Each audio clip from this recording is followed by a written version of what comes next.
السلام عليكم ورحمة الله تعالى وبركاته. نتمنى ان شاء الله تكونوا على خير وبخير في احسن الاحوال، بالصحة والسلامة ان شاء الله وطول العمر. هاد المرة مرحبا بكم معايا في مطبخ ديال ماما، في الكوزينة ديال ماما. هاد اليومين ديال الويكاند دوزت عندها الويكاند، وسبحان الله بعض المرات كنتشهى كيجينا الحنين لبعض بعض الحويجات ديال القدام ديال زمان.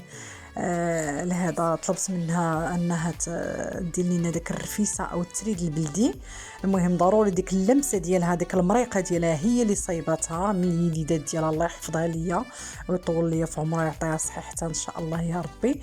المهم داك اللمسه ديال المريقه ديالها هي اللي دارتها. مرحبا بكم وخليكم معايا من الفيديو، شاهدوه من الاول حتى الاخير باش نتعرفوا على المكونات والمقادير ديال هاد المريقه ديال التريد اللي كتجي غزاله بنينه تبارك الله. ما تشبعوش منها. على بركه الله، عندي هنايا درت واحد الكميه لا باس بها، المهم على حسب العائله ديال الدجاج. عندكم البلدي او الرومي اللي كان. انا عندي واحد تقريبا 3 ديال المورسو ديال الدجاج. عندي هنايا درت في الاول واحد المعلقه ديال السكيه، هي قبطات ودارت طلقيتها دارت، قلت لها ماما بلاتي طلقيتها، جيت طلقيتها بدات كدير في العطريه. المهم المكونات، عندي معلقه هنايا صغيره ديال السكينجبير، معلقه صغيره هنايا ديال الخرقوم، هذه معلقه ديال صغيره ديال راس الحانوت، معلقه صغيره ديال الملحه،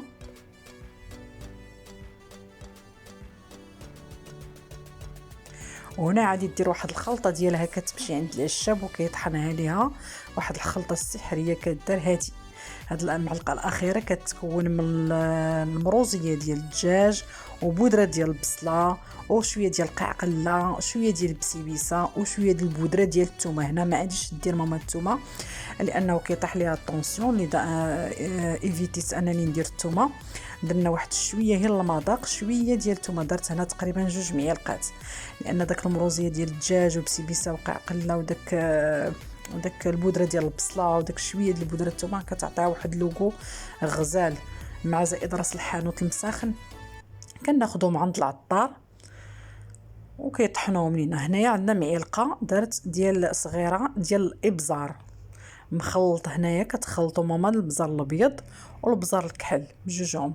هنا درت هنا واحد 2 بصيلات، 2 بصلات هنا مشلضين بالطريقه ديالها، قطعتهم باليديدات ديالها عاديين. 2 بصيلات هنايا مقطعين. انا بديت نحرك.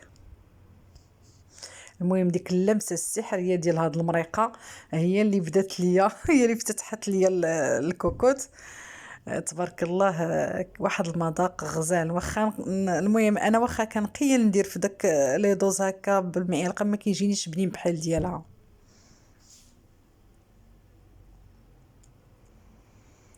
كنبقاو هنا نحركو واحد شويه حتى ديك البصيله ديالنا كتدبال.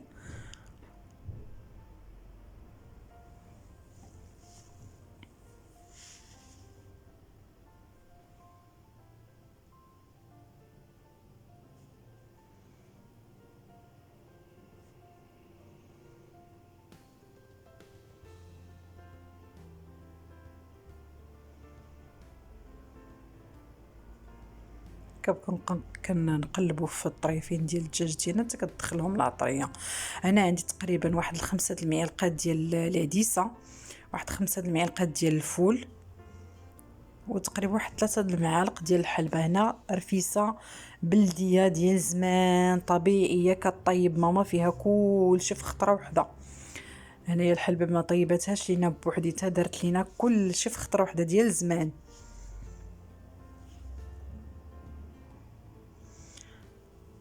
صبيت انا داكشي فوق القابيله مع داك البصيله وداك العدس والفول وديك الحلبه. الحلبه بالنسبه اللي ما كيبغيش الريحه ايفيتي انه ديك الريحه بطبيعه الحال كنطيبوها بوحديتها في واحد الكاسرول ونديرو فيها داك شويه ديال المريقه ديال اللي في الكوكوت. هنا واحد الربيطه ديال القزبر المعدنوس، ربطه ديال القزبور والمعدنوس ديال الربيع. ومن بعد كنمرقو حتى لديك جوي. المهم حتى كيتخبى لينا داك الدجاج وداك البصيله تقريبا 2 لتر هكاك ولا اطر ونص ديال الماء، حتى كما كنقولوا حتى اليد، حتى لدوك اليدين ديال الكوكوط.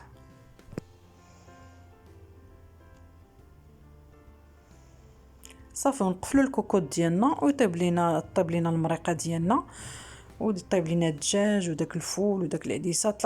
لقينا ان مثلا المرقه كزات لينا، اخترت لينا يعني الحجم ديال المريقه ديال المرق انه هكا ولا قليل، كنوليو عاوتاني كنضيفوا الماء ونخليوها تقلى حتى كتعطينا ديك النسبه ديال اللي بغينا حنايا ديال نسقيو به التريد ديالنا، لان التريد او الرفيسه كيبغي شويه المرقه بالزايد حيت هو كيشرب.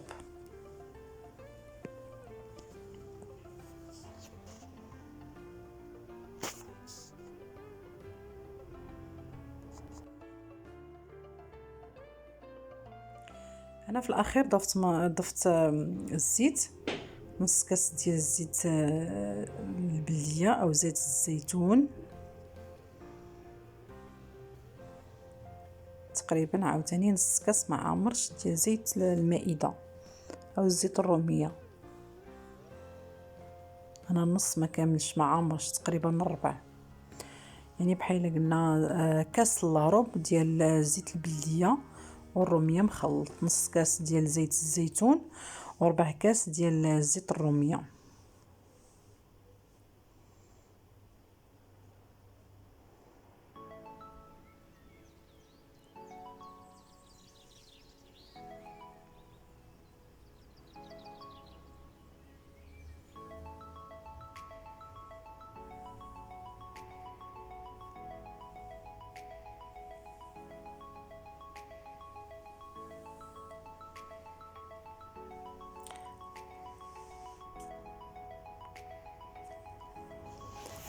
هنا المقادير ديال العجين. هنايا التريد او المسمن صايبته ماما من في الحقيقه هي اللي عجنته، ديال الدقيق الكامل ديال النخاله، غربلاتو وعطاتنا داك السميد الرقيق. هي وريتكم بانه راه الدقيق الكامل ديال النخاله، حيدت ديك النخاله الرقيقه هذيك. في الحقيقه هذيك راه ما نستعملوهاش من طبيعه الحال. هي وريتكم 2 زلايف تقريبا ديال الدقيق الكامل وزلافه ديال الفورس وشويه ديال الملحه، وكنخلطوه بالماء دافي، ما يعادل 500 غرام ديال الدقيق الكامل مغربل و250 غرام ديال الدقيق الابيض او الدقيق الفورس وشويه ديال الملح والماء الدافئ. منين تعجن المهم خصو يتعلق ويرتاح واحد ربع ساعه ضروري. هنايا البنات نخليوه يرتاح تقريبا ربع ساعه حتى نص ساعه. كنشكلوه كويرات على شكل مندرينات، على شكل هكا ليمونات صغيورين. المهم ضروري الحجم يكونوا متساويين على حسب دوك الوريقات، ما يجيناش شي كبير شي صغير. انا اللي طيبته. المهم شاركنا انا وياها، شي كيطيب شي واحد هي نصبات وهي اللي عجنته. بطبيعه الحال مع الطياب كيجي صعيب شويه، انا اللي طيبته. هنا الطريقه ديال الطياب، كنطلقوا المسيمنه ديك على شكل ديك الكره، نطلقوها رقيقه بحال الوريقه. المهم ونديروها فوق المقله، ومني كطيب لينا كندوروها كنقلبوها ونديرو عاوتاني فوقها وحده، وكنضو ملي كطيب لينا ديك لافاس كنقلبوها عاوتاني وكنديروا فوقها وحده. المهم هذه هي الطريقه ديال الطياب ديال التريد. كاين اللي كيدير كبير، انا المهم درتو هي صغيورين باش ما يعذبنيش، حيت ملي كنهزو ديك الورقه من طبيعه الحال كتقطع لينا من الجناب وكتعوج لينا. كنديرو وحده فوق وحده وحده فوق وحده، وحنا كنطيبو وحده فوق وحده. انا هنا ما كنخليهش خضر حيت كيضرنا في المصان هذاك المسمن اللي كيجي شويه. المهم ضروري انا كنطيب واحد شويه حيت كنفولي نفورو في الكسكاس كيتفور، ما كنخليهش هكا بحال شكل الورقه د البسطيله خضر هكا الورقه خضراء. ضروري شويه يدخل فيها الطياب باش ما من طبيعه الحال ما يضرناش في المصران.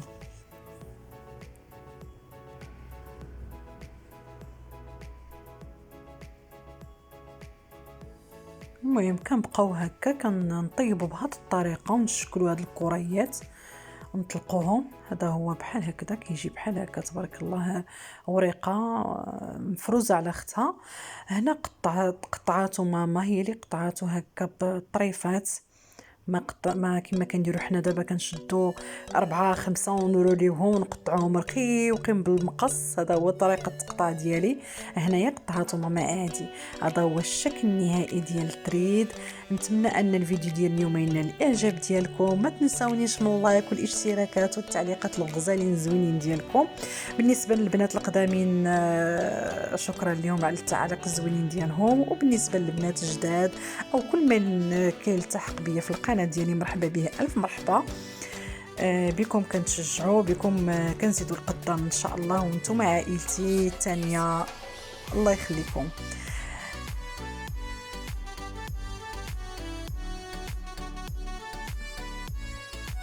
دمتم في رعاية الله، والسلام عليكم.